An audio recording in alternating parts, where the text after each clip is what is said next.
Hi, everybody, and welcome to Heel Heat. My name is George Coles, and on this episode, we're reviewing New Japan Pro Wrestling Strong, episode 96.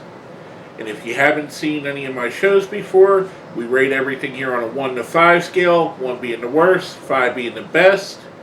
Let's dive right into this. First match of the evening, we have David Finlay versus Danny Limelight. I thought this was a good match, a decent match. Danny Limelight looked a little bit out of class here, and I've liked him in other things. I don't know. Sometimes wrestlers just don't mesh well together. It looked like he was outclassed by David Finlay, which isn't a bad thing. David Finlay's a really solid wrestler. Good match either way. Finlay picks up the win here. I'm giving it a 3.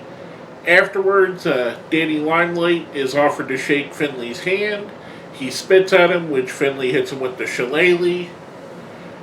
It was a good opener. I liked it. I kind of was expecting a little bit more. Next up, we get a promo with the whole United Empire, announcing that next week they're taking over New Japan Strong. That was pretty cool. The only two people that talked were Great-O-Khan and Will Ospreay. Kind of weird that even though I understood everything Ospreay said and nothing that Great-O-Khan did without these subtitles, I'd rather hear a Great-O-Khan promo than a Will Ospreay promo. Great-O-Khan, there's something about him and something about his voice. He draws you in. Even not knowing his language drew me in. It makes me interested. Good promo, though. Good way to promote next week's show. Next up, we get a match of two former Ring of Honor television champions, and this is said a couple times during commentary. We have Tony Deppen versus Minoru Suzuki. I love Minoru Suzuki. I love that he's at the point in his life where he's just going to stand there, elbow you a few times, hit his big moves, hit the pile driver, and go home. This was a really good, solid match. Tony Deppen's a really quality wrestler. Suzuki, like I just mentioned, I love the dude. He's an absolute stud, a legend of wrestling. Suzuki does pick up the win here. I'm giving this a 4. Then we get to the main event of the evening and the main event of this set of tapings for the Strong Neverweight Championship, or Strong Openweight Championship. It's a weirdly named title.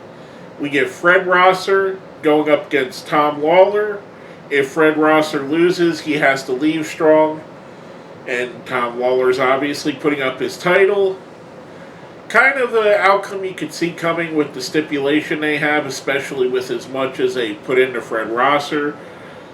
This was a really well worked match, a really well laid out match. There were several times Rosser gets drugged to the back and busted open. Team Filthy seems to block his way to get back to the ring, only to have Clark Connors and it's slipping. I don't know why it's slipping my mind right now. Clark Connors comes out, and I forget. And David Finlay came out to make the way so Fred Rosser could get in at the 19 count. He gets checked on by the Athletic Commission, so there's a question, can he continue with as much blood loss as he has? A very, very good setup, a very good way to keep the odds mounting against him. Fred Rosser does pick up the win here. I love the story they told here. I love the story they've been telling with Fred Rosser and him his ascension to the top. Because he's a guy that not a lot of people put a lot of stock in, and he's definitely worked his way to where he is right now. If you ask people that watched Darren Young a decade ago, or whatever that was now, if they thought Darren Young could be the main champion in any promotion, I guarantee not many people would say yes to it. But now, Fred Rosser, the same character, same guy under a different name, Fred Rosser, you can believe, as the champion and as the guy that's the face of the company. Very cool that they did this, especially with What we know about Fred is an openly gay man, with June being Pride Month in America. I don't know if they timed this that way or if it was just like poetry, as George Lucas would say, it just fit into there. But to have an openly gay man win their main title on the show during Pride Month, perfect symmetry in my opinion. Overall, I'm giving this a 5, and it did not feel forced either. That was the other thing. Fred Rosser got everything he deserved on his own merit. It didn't matter what month it was. It just makes it that much better that this story is being told during this month, in my opinion. Fred Rosser gets a win. I'm giving it a 5. Overall, I'm giving this show a 5. The story of Fred Rosser, the story of Tom Lawler and making him an unstoppable force for over a year, so much so that now he's going to be in the G1. New Japan Pro Wrestling Strong is doing a great job with building their wrestlers, building the talent that they have. I think it's an excellent jumping off point, especially if they're going to use it as a quasi-developmental, somewhat NXT to New Japan Pro Wrestling proper. I think it's great what they're doing there. Overall, I really enjoyed the show. Like I said, I'm giving it a 5. Let me know what you think. Hit me up in the comments.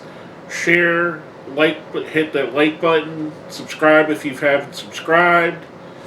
And if you've made it all the way to the end, I know we usually give a call to action here. If you made it to the end, put no days off for Fred Rosser in the comments. With that being said, my name is George Coles, and this has been my review of New Japan Pro Wrestling Strong, episode 96.